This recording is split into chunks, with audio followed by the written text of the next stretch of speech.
Alexandra Eala versus Claire Liu. The first round matchup over in China for 2025.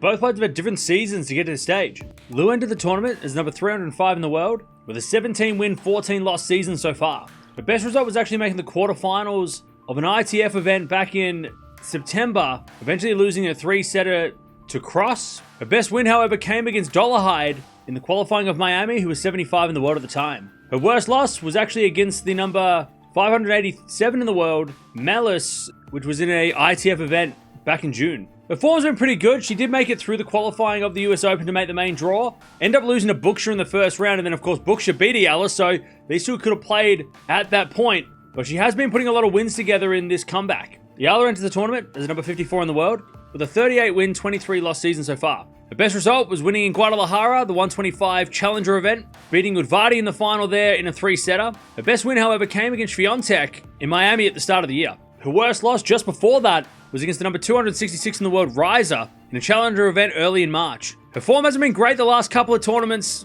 having lost in the first round after doing really well in the Challengers, but she did lose to the eventual finalist last week in Osaka, Valentova, who nearly did win the title over there. So maybe it's a combination of playing a lot of tennis and a bit of fatigue, but also some really tough early matches. These two have never played before. First time meeting, like I mentioned, almost played at the US Open. Had Liu taken out Buksha, we would have had the second round matchup there, but it's going to be really interesting to see how they do, because this is a great opportunity for Eala to try and get some wins on the board again. If Liu's going to win this one, she needs to get off to a good start and try and use that confidence that she's gained over the last few tournaments and try and defend like crazy, because we know that if you're a defensive player against Eala, it does seem to frustrate her a little bit as well. If Eala's going to win this one, she needs to forget about the last 3 matches and really come out here with a big aggressive style. She's been playing aggressive throughout the season, and that's when she's played some of her best tennis, so she's going to have to do that again. Maybe bring in the variety. She has kind of come to the net a little bit more as well over the last couple of tournaments, so try and bring that as well if she's going to get the win. Interesting matchup here. Eala really kind of in need of a win going into the end of the season. Liu,